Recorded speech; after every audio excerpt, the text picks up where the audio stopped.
Hello, I'm Catherine Bassett from New Jersey. It's Friday, and again, as part of Kareem Neal's Black History Project, I am going to share some information that I was able to find through my research this week on Black-owned businesses. This was the category that Kareem gave us to focus on in our study this week. He specifically wanted us to focus on Black-owned businesses in our own local area. And unfortunately, in the rural area in which I live, there are very few. In my research of numerous websites of Black-owned business lists, I was not able to find any Black-owned businesses in Cape May County, New Jersey. However, I knew that there was at least one because it is a business owned by the family of one of my students, or actually a group of my students' brothers, and it's Sam Rouse Moving and Hauling LLC. And I've recommended this business to numerous people who have undertaken a move from one place to another, and I know that they've been very pleased with the service that they've received. I am quite certain that there are other Black-owned businesses in my area. I just can't find them. And so I wanted to share this one. And then I wanted to share, because I could find so little information locally, a Black business owner who I have long admired, B. Smith. Barbara Elaine Smith, or B. Smith, was born in 1949 and passed away of Alzheimer's disease this year. She was a model, a talk show host, a designer, an actor, an author, and a restaurateur. Her tagline, "Whatever you do it with style," has been on display at the Smithsonian's National Museum of African American History and Culture. And I wanted to share a timeline of her work because she is really a tremendous trendsetter, not only for Black women, but for all women. In the 1960s, she began her career as a model. By 1976, she was the first Black model to appear on the cover of Mademoiselle magazine, which at that time was a major magazine read by women. In the 1990s, she started a talk show, B. Smith with Style, that went on for many years. And in 1986, she opened her first restaurant, B. Smith's, in New York City. Her restaurants are actually the way that I came to know about B. Smith. She had a restaurant in Union Station in Washington, D.C., and it was the restaurant to which I would take clients when I worked for ETS, for Pearson, and then for Enstoy. Unfortunately, that restaurant closed several years ago when Union Station was undergoing a major renovation.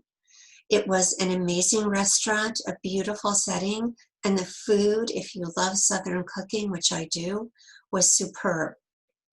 In 2013, B. Smith was diagnosed with early onset Alzheimer's disease, and as I said earlier, she passed away in 2020.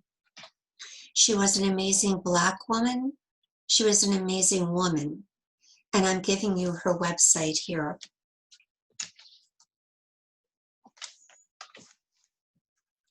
Because I was unable to find much information in my own local area about Black-owned businesses, and because that was our assignment, I feel that I have failed Kareem this week. And so I turned, as I always do, to children's literature and want to share a story, Uncle Jed's Barbershop, which is a story written by Margaret King Mitchell and illustrated by James Ransom, who is, again, one of my favorite children's book illustrators. I know that we're getting a little boring with my same favorite children's book illustrator, but he is. And I hope that you will enjoy not only the story, but the incredible illustrations as well. Jedediah Johnson was my granddaddy's brother. Everybody has their favorite relative, and Uncle Jed was mine. He used to come by our house every Wednesday night with his clippers. He was the only black barber in our county, and Daddy said that before Uncle Jed started cutting hair, he and Granddaddy used to have to go 30 miles just to get a haircut. After Uncle Jed cut my daddy's hair, he lathered a short brush with soap and spread it over my daddy's face and shaved him, and then he started on Granddaddy. I always asked Uncle Jed to cut my hair, but Mama wouldn't let him. So he would run the clippers on the back of my neck and just pretend to cut my hair. He even spread lotion on my neck and I would smell wonderful all day. When he was done, he would pick me up and sit me on his lap and tell me about the barber shop that he was going to open one day and all the fancy equipment that he would have in it. The sinks would be so shiny they sparkled, the floor so clean you could see yourself. He was going to have 4 barber chairs, and outside was going to be a big, tall, red and white barber pole. He told me he was saving up for it. He had been saying these same things for years, and nobody really believed him. People didn't have dreams like that in those days. We lived in the South, and most people were poor. My daddy owned a few acres of land, and so did a few others, but most people were sharecroppers. That meant they lived in a shack and worked somebody else's land in exchange for a share of the crop. When I was 5 years old, I got sick. This particular morning, I didn't come into the kitchen while Mama was fixing breakfast. Mama and Daddy couldn't wake me up. My nightgown and bedclothes were all wet, where I had sweated all night long. Mama wrapped me in a blanket while Daddy went outside and hitched the horse to a wagon. We had to travel about 20 miles into town to the hospital. It was midday when we got there. We had to go to the colored waiting room. In those days, they kept blacks and whites separate. There were separate public restrooms, separate water fountains, separate schools. It was called segregation. So in the hospital, we had to go into the colored waiting room. Even though I was unconscious, the doctors would not look at me until they had finished with all the white people. When the doctors did examine me, they told my daddy that I needed an operation and that it would cost $300. That was a lot of money.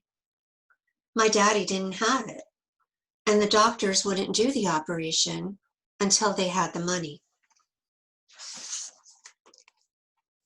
My mama bundled me back up in the blanket and they took me home, and Mama held me in her arms all night. She kept me alive until Daddy tracked down Uncle Jed.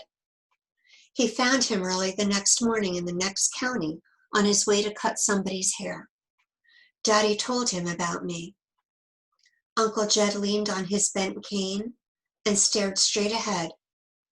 He told Daddy that the money didn't matter. He couldn't let anything happen to his Sarah Jean.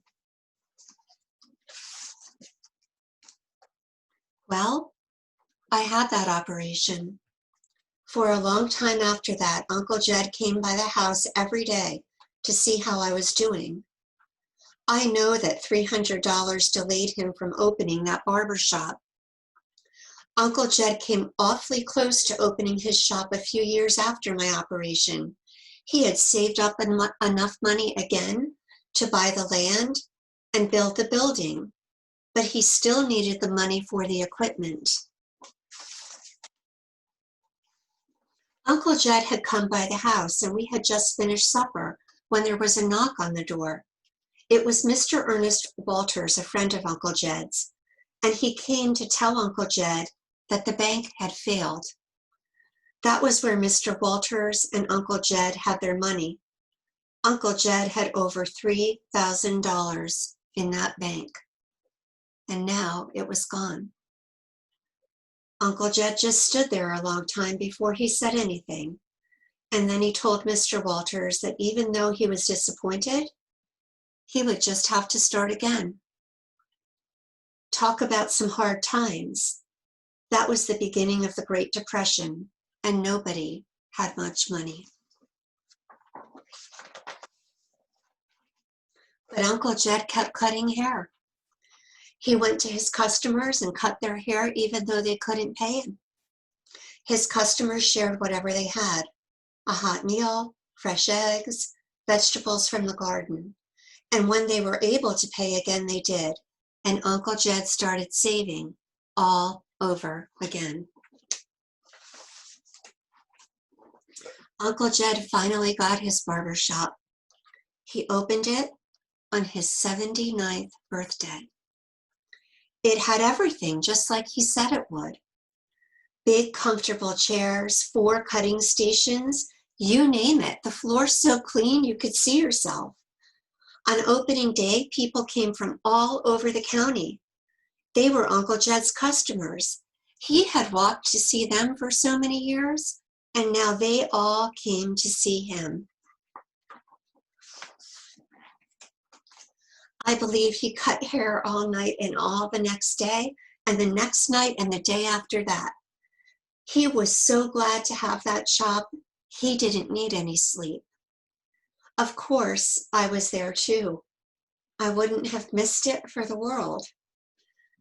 And when I sat in one of those big barber chairs, Uncle Jed patted the back of my neck with lotion, like he always did, and he twirled me round and round in that barber chair.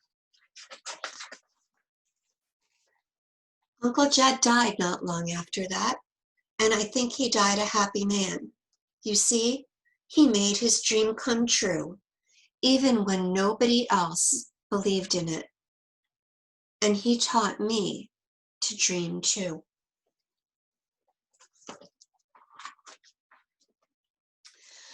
The illustrator James Ransom shares that his father too had a dream of opening a barber shop, and that he believes that paying for his own college, James's college, delayed that dream a little bit, or maybe a lot. But finally, that dream too was realized.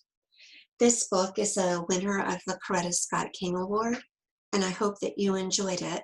And Kareem, I'm sorry that I let you down this time, but I hope you enjoyed this story.